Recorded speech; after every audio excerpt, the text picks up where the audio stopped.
हरे कृष्णा कृष्णा कृष्णा कृष्णा हरे राम हरे कृष्णा कृष्णा कृष्णा कृष्णा हरे राम हरे कृष्णा कृष्णा कृष्णा कृष्णा हरे राम हरे कृष्णा कृष्णा कृष्णा कृष्णा हरे राम हरे कृष्णा कृष्णा कृष्णा कृष्णा हरे राम हरे कृष्णा कृष्णा कृष्णा कृष्णा हरे।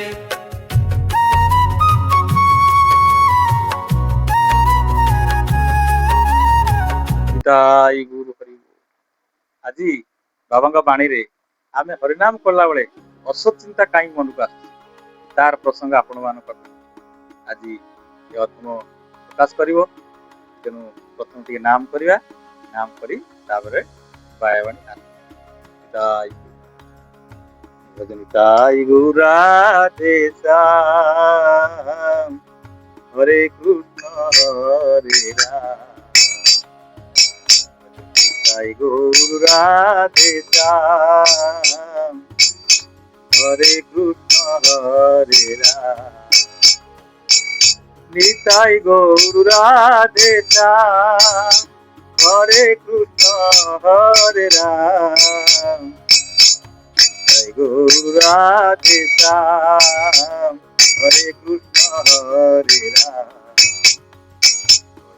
তাই গৌর রাধে শ্যাম হরে কৃষ্ণ হরে রাম ভজন নিতাই গৌর রাধে শ্যাম হরে কৃষ্ণ হরে রাম জয় গৌর রাধে শ্যাম হরে কৃষ্ণ হরে রাম জয় গৌর রাধে শ্যাম হরে কৃষ্ণ হরে রাম ভজন নিতাই গৌর রাধে শ্যাম হরে কৃষ্ণ হরে রাম জয় গৌর রাধে শ্যাম হরে কৃষ্ণ হরে রাম জয় গৌর রাধে শ্যাম হরে কৃষ্ণ হরে রাম। পরম পূজ্য গুরুদেব শ্রীপাদবাদ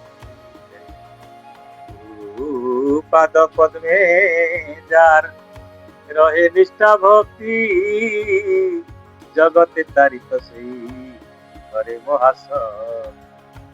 ପରମ ପୂଜ୍ୟ ଶ୍ରୀପାଦ ମହାରାଜ ଗୁରୁ ମହାରାଜ ତାଙ୍କର ବାଣୀରେ ସବୁବେଳେ ଗୋଟିଏ କଥା କହନ୍ତି, ଭଲ ମଣିଷ ହୁଅ ନାମ କର। ଭଲ ମଣିଷ ହୋଇ ନାମ କଲେ ଏ କଳିଯୁଗରେ ଆମେ ତରିଯିବା। ତେଣୁ ସେଇ ନାମ କର, ଭଲ ମଣିଷ ହୁଅ, ଆମେ ସମସ୍ତେ କାମରେ ଲଗେଇଲେ ଆମର ଉନ୍ନତି। ତେଣୁ ଆଜି ବାୟାବାଣୀରେ ଆମେ ପାଠ କରିବା ହରିନାମ କଲାବେଳେ ଆମର ଅସତ୍ ଚିନ୍ତା ଆସୁଛି କାହିଁକି? ଭକ୍ତ ପଚାରିଛନ୍ତି ନାମ ବେଳେ ମଧ୍ୟ ଅସତ୍ ଚିନ୍ତା ଆସୁଛି, ସେଗୁଡା ପୂର୍ବ ଜନ୍ମର କର୍ମଫଳ?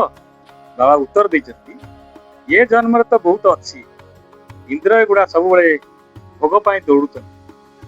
ଯାହାର ବାସନା ନାହିଁ ତାର ଅଭାବ ନାହିଁ, ଦୁଃଖ କଣ ସେ ଜାଣିପାରେ ନାହିଁ। ଆଉ ଅଭୀଷ୍ଟ ବସ୍ତୁରେ ସମ୍ଭୋଗ ଯେତେ ଯେତେ ବଢେ, ଭୋଗ ଆଶା କ୍ରମେ କ୍ରମେ ସେତିକି ମାତ୍ରାରେ ବଢୁଥାଏ। ନିଆଁରେ ଯେତେ ଘିଅ ଢାଳିବ ନିଆଁ ସେତିକି ଜୋରରେ ଜଳିବ। ସେଗୁଡା ଭୋଗ ଆଶାରେ ଚେକ୍ କର, ଦୁଶ୍ଚିନ୍ତା କ୍ରମେ କ୍ରମେ କମିଥାଏ। ମତୁଲା ବା ଗଛ ମେ ମେଓ ଫଲତା ହେ, ଧୀର ପାଣି ପଥର କାଟେ। ତେଣୁ ଆମେ ପୂର୍ବ ଜନ୍ମ ଆର ଜନ୍ମ କଥା ଗୁରୁଦେବ ଲେଖିଛନ୍ତି, ଏ ଜନ୍ମରେ ବି ଆମର ବହୁତ ଦୁଷ୍କର୍ମ ରହିଛି, ଦୁଶ୍ଚିନ୍ତା ରହିଛି, ଆଉ ମନ ଚଞ୍ଚଳ ରହୁଛି। ଏ ଜନ୍ମରେ ଆମେ ମନକୁ ସ୍ଥିର କଲେ ବା ଦୁଶ୍ଚିନ୍ତା କମାଇଲେ ଆମେ ଧୀରେ ଧୀରେ ମନ ସ୍ଥିର, ଫଳରେ ହରିନାମରେ ମନ ଲାଗେ। ଗୁରୁ ମହାରାଜ ଯୋଉ ବାଣୀ ଆଜି କହିଲେ, ଆମର ଭଗବାନଙ୍କ ପାଦରେ ତାଙ୍କ ଚରଣରେ ମନ ରଖିବାକୁ ହେଲେ ମନ ସ୍ଥିର କରିବାକୁ ପଡିବ, ଗୁରୁପାଦ ପଦ୍ମରେ ଚିନ୍ତା ରଖିବାକୁ ପଡିବ। ତାହେଲେ ଆମେ ଭଗବାନଙ୍କ ପାଖକୁ ଆସ୍ତେ ଆସ୍ତେ ଯାଇବୁ। ପିତାଇ ଗୁରୁ ହରି, ପିତାଇ ଗୁରୁ ହରି, ପିତାଇ